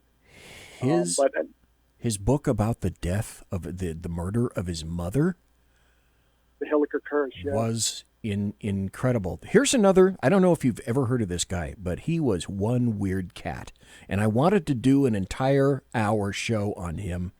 It's tough to find stuff about him, but I read all of his books in the 80s, and I think he stopped in the 90s. You ever hear of a guy from Chicago named Eugene Izzi, I-Z-Z-I? I have heard it, but I'm not familiar with a lot of his work. Hard-boiled guy from Chicago, strange cat, died, I think, in the 90s. I don't have any information about him up front, but they think that he got involved somehow with the mob in some fashion because he wrote about them, owed some money, and ended up dying hanging outside a building in Chicago. Some people were saying that he staged that and made a mistake. He was trying to stage something for a future novel, up to and including somebody to whom he owed a debt got to him. What a strange cat that dude is. Yeah. Was. Wow. That was strange. Anyway, I also have to ask you this. Is the power of the writer becoming diminished? And the reason I mention that, I got an article in front of myself from California, always spell it with a K, about AB5. And it's from the LA Times. Freelancers fear California's new gig worker law is going to wipe them out. Musicians are worried about being wiped out. Authors are worried about being wiped out. Uber drivers are worried about being wiped out. Truckers are worried about being wiped out. And when I talk about writers, apparently under this law, before you can no longer be a contract worker, and there's a big difference, a big deal about that, you can write 35, God, what did I say? I think it's, you can write 35 articles a year before you can no longer be considered a contract worker. Or if you're an author, if you're a writer, if you're a magazine writer, you can write 35 articles in 2 months, 3 months, 4 months, or something like that. Mm-hmm. To me, that seems like an attempt to kill the contractor, so to speak. And then that does get back to writing, as in, is the power of the writer being diminished? Yeah, I mean, it's anytime anybody comes anywhere near threatening the creative liberty of a writer of any stripe, it's a problem. Yeah, I mean, it's also, you have bots now that write articles and write headlines based on, various facts that are fed into them on the computer. It's scary. It really is. And where independent thought is rare enough these days, much less when you start limiting it like that, not by legislating who can say what, but by the power of the purse, by power of paying people and going after their livelihood. That's always a dangerous road to go down. And people always say, oh, well, no, we don't mean that, but they may not. But that doesn't mean that it's not going to have an adverse effect anyway. There are always unintended consequences, and especially in California, spell it with a K, no one seems to care when they write a bill anymore about the consequences, intended or unintended. I have only 2 more questions for you, sir. We're talking tonight to Terrence McCauley. Are you getting close to, or do you want to be anywhere near the point where you become a full-time writer? Or are you kind of yes. You that is your ultimate goal, full-time writer, no mixing of work or writing, just absolute writing, boom, that's it. That is, I ultimately would like that. I do love my job and I love who I work with, and I wouldn't run out the door and just email them bye, but my goal has always been to be able, I would have done that in the previous job when the slack-jawed cur fired me, but I mean, with this one, I love everybody I work with. I love the mission, and I never said that about the other job, but these people are great. I do, but however, my goal is, I think, as you've seen, the more I write, the better I get, And I think that if I did it full time and I was able to support myself, either because of, if a movie was made from one of my books, or if I made enough money where I was able to write full time, I think I could get even better, and I could also help other people get better with a realistic goal of making sure they stay within themselves and push themselves a little bit. So that's always been my goal. It always will be my goal. So whether it's now or when I'm 90, I'm always going to want to do it full time. Okay, final question for Terrence McCauley tonight. What books are waiting in the wings for your readers right now? Are there any that you can tell us about? Sure. There are two more in the Aaron Mackey series. They are Barium Proper, and I think the fourth one is, because I don't create the titles, they do. I think it's called The Dark Sunrise, which is an awesome title. And they continue the Aaron Mackey story, and then after that fourth book, it evolves a bit. And as we go through book 3 and book 4, you begin to see more characters that I put in there to support the action, but also that could be spun off into their own series. And I intend on, creating a rich universe of characters, which I'm thankful has been a common theme throughout people who critique my work, because that's what I've gone for. I want to create a rich universe of characters because I think that makes the book a little bit more believable, and then also maybe spin them off into stories that people are going to want to read about and characters they're going to want to know more about. And always, by the way, always with the idea of continuing Aaron Mackey and Billy Sunday, just like James Hicks. I did write a book, another book in the university series, a fourth book that I'm shopping around. And, I always intend on writing Hicks, but there's also supporting characters that I'd love to explore within the university series. So everything I write has always got, different nodes to it that I want to be able to attach to it, expand, and make better. Okay, I don't know if you believe me or not, but I have 12 pages of questions. And you probably don't believe me, but there are 4 more pages. But I'm not going to do that tonight because you always have to have show prep. If there's one thing that you need if you're on the radio is always have enough damn material and always have enough questions and always have enough show prep for whatever the heck happens. So I'm going to save these for a later date because obviously I want to have you back on. And I will be back. I greatly appreciate it. Terrence McCauley, author. Go to terrencemacaulay.com. You can find all of his stuff.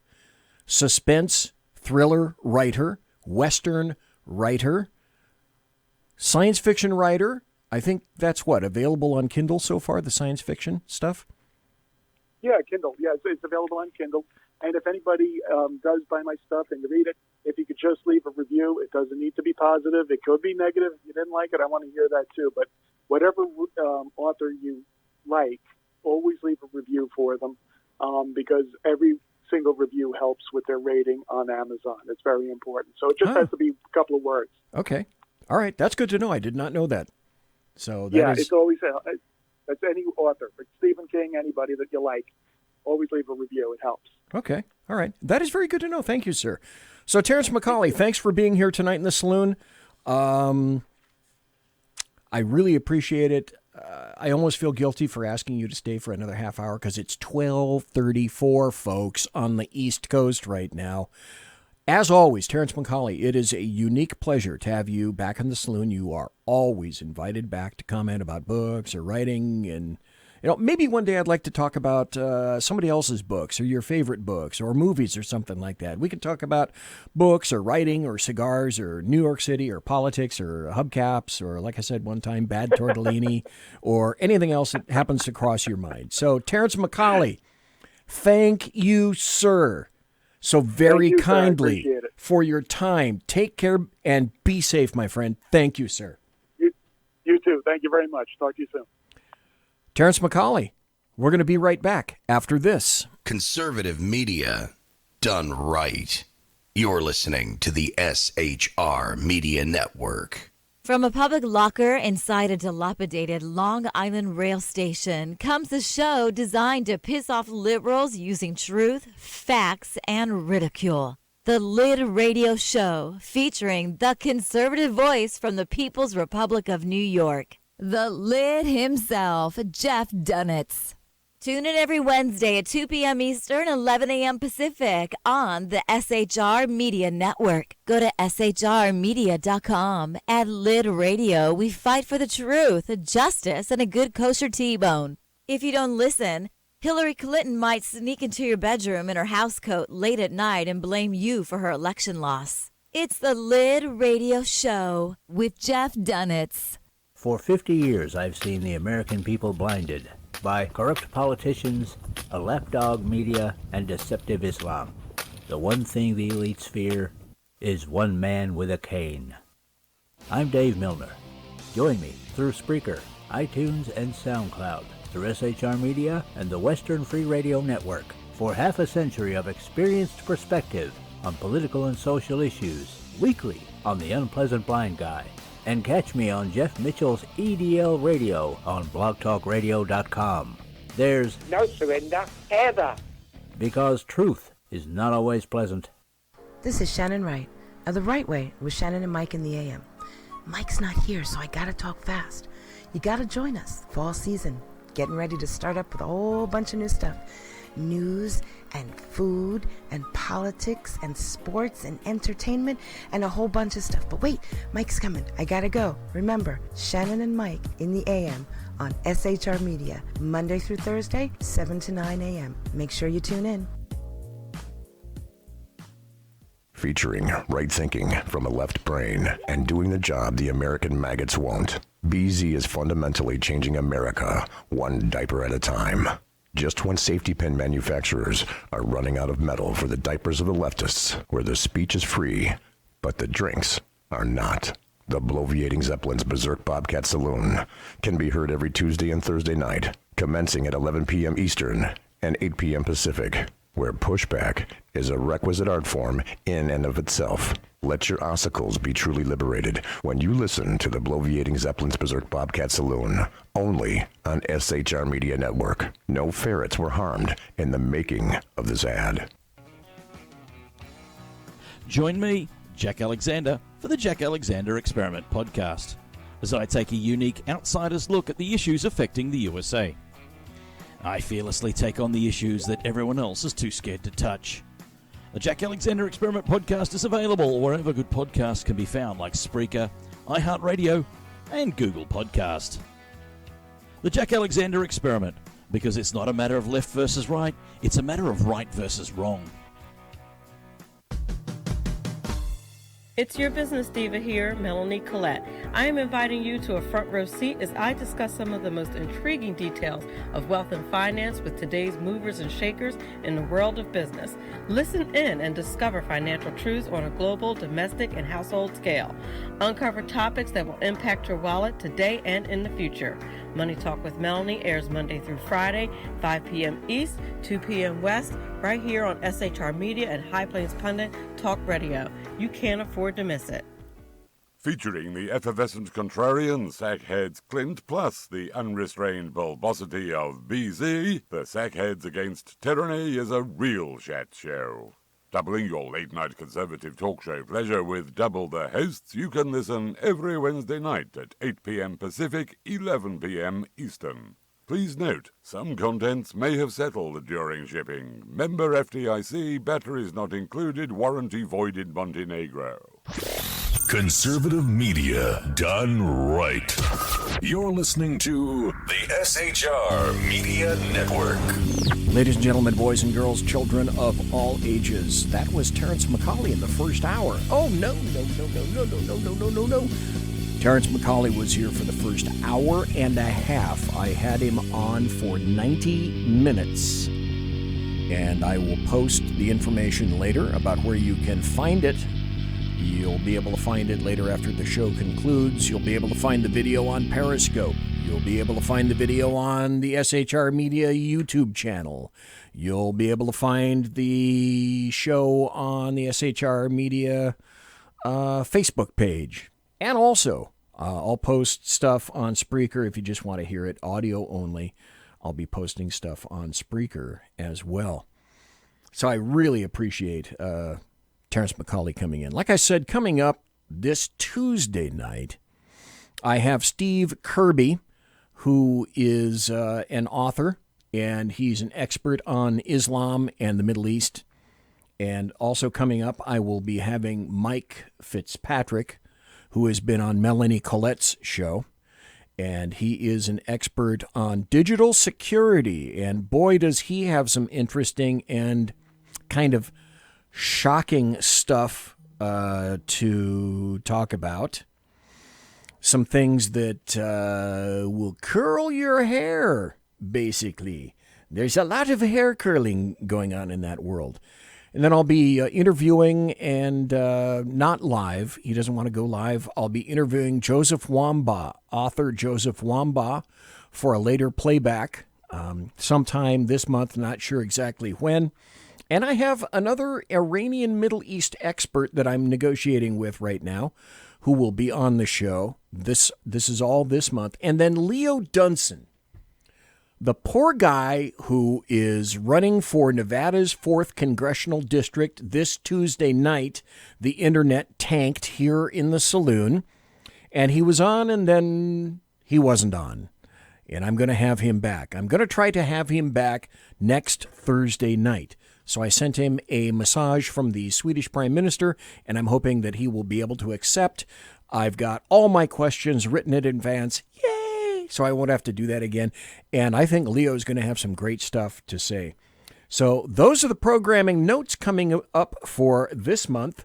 I'm going to go to some news. There's an amazing story that just came out. And I'll tell you what, though, I believe I've got a call first. The one story, that breaking news story that came out today, and it's not about the impeachment. We'll talk about that in a moment.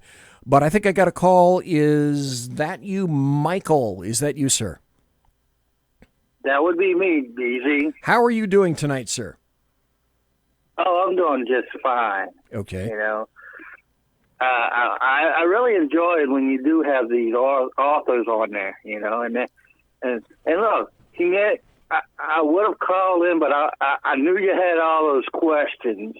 I knew you had another 4 or 5 pages of questions, but it's interesting to me. He talked about that potential book about the British monarchy that he might be thinking about doing.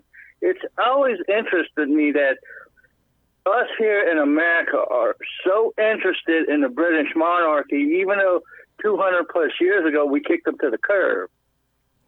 Well, do you want the truth from me, Mike, or do you want me to lie to you? Your choice. Give me the truth. Okay, the truth is I couldn't care less what the hell happens to the royals in the UK. Not interested in 1 microsecond. If some people were saying, you must care. Well, tell you what, for $200, if you just mention them in a positive fashion, we'll give you $200. No, that's not going to happen. That's how much I am absolutely, completely disinterested in what the hell they're doing, or Princess Diana, or blah, blah, blah, blah, blah, blah, blah, blah, blah, blah. Well, I agree with you there, but there are a great amount of Americans who disagree with you. Yeah, there are. Oh, yeah, there are. Interested. Oh, my gosh. Yes, there are. It was, what was it? I don't know. I don't even remember the year. It wasn't the 2000s. I think it was the 90s. It was hot and cold running Princess Diana's death for damn near a month in the media. It's like, oh, jeez, that is so tedious. Can you give us a break? Can you cut us a break, please? I'd rather watch Geico commercials back to back than I would hear about, the royals for any amount of time. But you're right. Yes, it's a very engaging subject here. Yes, you are right. Right, and the latest thing is the whole thing that's going on with Markle and her husband, that they're not. He doesn't want to be the king, and he's moving to Canada, possibly to the United States or whatever. I don't know. That's the latest, but yeah, you're right on that, and that's the thing. But like I said, these authors are very good at what they do, and I enjoy listening to them. And I'm still, particularly, I know you've been trying to get who is it, Kurt Schlichter and another one of these guys on at the same time. Yeah, I was trying to get Kurt Schlichter and Matthew Bentley on. Kurt Schlichter was willing, Matthew Bentley was not, but I discovered here is why. Authors are frequently under contract, and they have to produce X number of books per year or per 2 years, whatever it is the contract specifies. Mm-hmm. And Matthew Bentley at the time, because I thought these are two guys, both former Marines, who, if I could get them, my ideal goal, Mike, was to get some kind of a round robin going and get a semi-show monthly on my show like Schlichter and Bentley, or Bentley and Schlichter, where they'd both throw lightning bolts back and forth at all the crazy, stupid stuff that was happening in America. Matthew Bentley had to back off because he's under a really big gun to get a whole bunch of books done. And he didn't want to think about politics. He didn't want to think about anything except making sure that he honored his contract. So I got it. I would love to have seen it, but that's why I get it. Right, and that's the thing. But as far as what's going on today, your favorite Miss Pelosi actually sent those things over. Yes. Those impeachment proceedings over. How is this going to turn out anything but bad for the Democrats? Here's what's going to happen. I put this out in a Facebook post. And this is it in a nutshell, but I have another question when I get to it. What's going to happen is that they're going to kind of get their ducks in a row. Nothing anymore is going to happen this week. Nothing is going to happen on Monday. Monday will be interesting for another point, but it doesn't have to do with D.C. Well, maybe in a way it does. I'll get to that in a moment. Tuesday at 1 o'clock is when all this foolishness steps off. So there's going to be a bunch of debt cord going off Tuesday at about 1 p.m. Eastern, 11 o'clock on Pacific. No, 10 o'clock Pacific. And then in Bolivian time at 1749.723, subparagraph 4, Grote Cluster 2, but that's Bolivian time because it's just really strange time. I never could get Bolivian time. But what is essentially going to happen is there are 7 prosecutors that have been appointed from the House that will go over to the Senate, and they have 24 hours in which to make a case. Now, if they want to parse it out, and this is where my question comes in, if they want to parse it out into, say, 3 8-hour days, the question is, are they going to do that?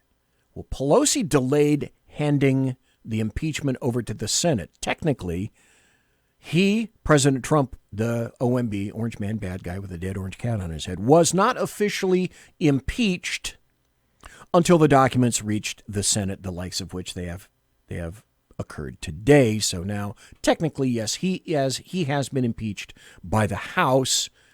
He has yet to be found, and I doubt will be found guilty by the Senate. Simply numerically, if for no other reason. It'll be a squeaker, but I think numerically. After the 24 hours have expired from the prosecutors, air quotes, from the House, all Democrats, no bipartisanship involved whatsoever, period, end of statement. My big question is, are they going to try to Pelosi those 8 hours? What I mean by that is, will they say something like, well, we have 24 hours to make our point, to make our argument to the Senate. And John Roberts already went over today. John Roberts really, he's a guy sitting in a robe. He really doesn't have that much to do. Like the other guy that was there for Clinton, he said, I didn't have much to do, but I did it really well. I'm paraphrasing. So I'm curious if they're going to Pelosi this by saying, okay, we'll do 4 hours this day. We'll wait 2 or 3 days, do another 2 hours. We'll wait another week and do another 3 or 4 hours. And then maybe we'll do 8 hours the third week. And we'll wrap it up the fourth week with 4 hours on one day, 2 hours on another, and a final hour and a half on Thursday. I'm curious if they're going to do that, or they're just going to go, okay, 8-hour day, 8-hour day, 8-hour day, we're done. Well, they screwed it. Pelosi screwed with that. Now I'm wondering if they're going to Pelosi the prosecution aspect of that. Corollary question to that, BZ, is will McConnell allow them to Pelosi it? That's another question. That's another good question. So technically, if they try, if that's what's in their mind is to do that, and McConnell knows that's in their mind to do that, he could very well say, we're not going to have any of that, and we're going to get this done as soon as possible,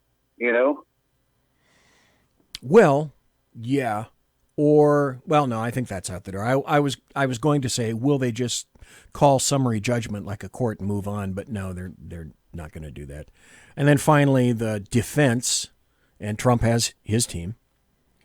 They have 24 hours to respond, so it's a total of 48 hours in terms of the prosecutorial aspect and the defense aspect. And the big deal is, will they call witnesses? Who will they call? Will they make a big deal out of this thing? In the meantime, this is either a good thing or a bad time. All those senators who are campaigning are probably going to have those, I should say, those Democrat senators who are campaigning are probably going to have their butts in their seats in the Senate, because I don't think they can use a proxy.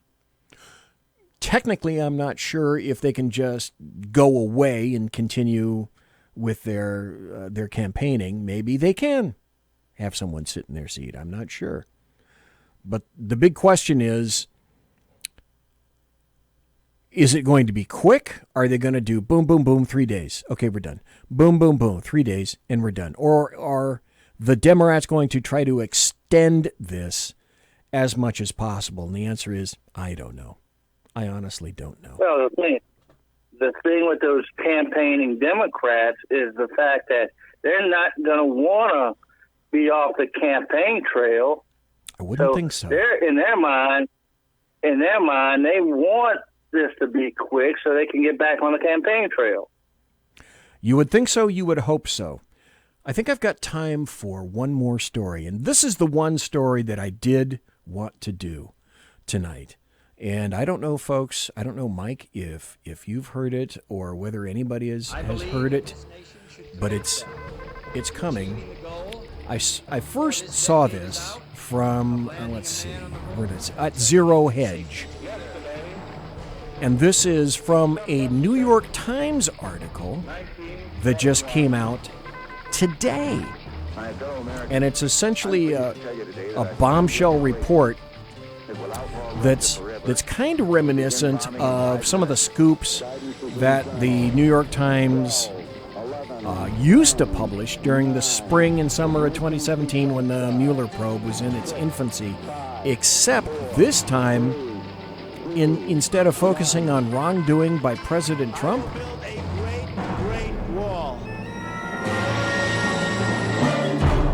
Stand by for news. It's focusing on Jimmy the Leak.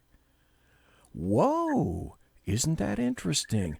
The New York Times is focusing on former FBI Director James Comey, who has increasingly been taken to task by the mainstream press in recent months for his botched handling of both the Clinton investigation and the origins of the probe in Russian interference. Remember that, Russian interference.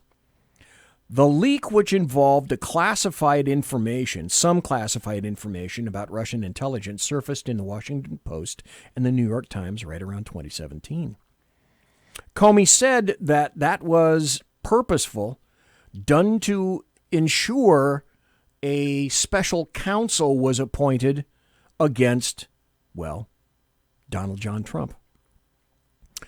If we go back a little bit, remember that there was a report published this past September, I should say, by the DOJ's Inspector General, Michael Horowitz, and it found the FBI Director, James Comey, leaked sensitive law enforcement material in the Trump-Russia investigation. So doing so set a dangerous example for the Bureau's other employees, Inspector General Michael Horowitz wrote. Comey's former number 2 man, Andrew McCabe, was also fired for leaking and is also under investigation. So whatever this document was, the New York Times claims it was also mentioned in a book by a guy named James Stewart. It apparently played a key role in Comey's decision to cut the DOJ out of his announcement that the FBI wouldn't be pursuing charges against Hillary Clinton in the email scandal. And so apparently, furthermore, it was allegedly obtained by Dutch intelligence operatives before being handed over to the U.S. The New York Times says the document was one of the key factors that drove Comey's decision to give Hillary a pass on this. So essentially what we're saying here is, if James Comey thinks he's free and clear, he is not. There is another investigation, rightly so, focusing on him, which is why I call him Jimmy the Leak Comey. Not unlike Jimmy the Greek. Passing thought, final thought, Mike. Well, I mean, like you said, if he thinks he's free and clear, he's got another thing coming. You know, that guy should never have been free and clear. I mean, to me, all this stuff got kicked off because Trump made the mistake of not firing Rosenstein, you know, but that's an argument. That's another argument for another day. But yeah, if he thinks, you know, because what he did, and if anybody's still listening to us, what he did was, you know, he took these documents and went to his friend that's a lawyer or something that's working at one of these prestigious places, Harvard or whatever, and gave these documents to him to leak. That's why we call him Jimmy the Leak. Well, that's certainly what we do. So he should be in trouble. He should be underneath the jail. Is what I'm thinking. But I think that probably might be coming. You know, unless he's one of these big guys that is going to end up flipping, one of these big fishes that's going to end up flipping on some of these other people. It's funny. It's funny you should bring that up, because I can recall from about a year and a half ago a retort from Andrew McCabe, something similar to, you know, if I'm going down, I'm not the only one. Monsieur has been locked.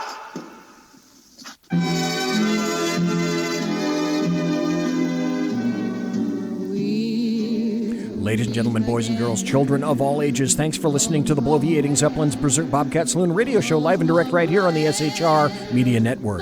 If you want to contact me, you can find me on Twitter at BZEP, at BZEP, and on my blog at bloviatingzeppelin.net. Promotional consideration is by the Lockheed Martin Skunk Works, and also Pratt & Whitney Engines Thrust. You can trust. Tiaras by My Little Pony. Thanks to my personal KC-135 Kettle One refueling team, with whom I shall be consorting in less than an hour. Thanks to Terrence McCauley for listening to me live. Thanks to Mike for calling in. Thanks to everybody for being in chat. Thanks for listening in the podcast. I appreciate each and every one of you who take time out of your busy day and night. I'm a damn late-night talk show, folks, so I get a lot of hits in podcast. Next week, Steve Kirby on Tuesday, Islam Specialist. And also, I hope to have Leo Dunson return next Thursday, both in the first hour. Everybody, God bless, take care, be safe, have a great weekend. Come back Tuesday night. Take care.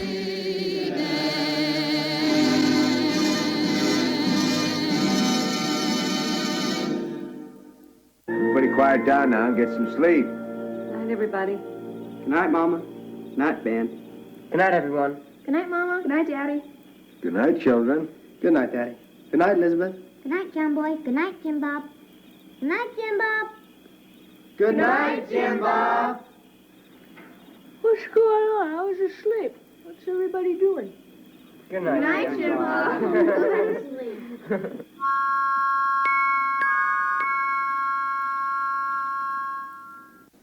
Good night, and good luck. Now you know the rest of the story.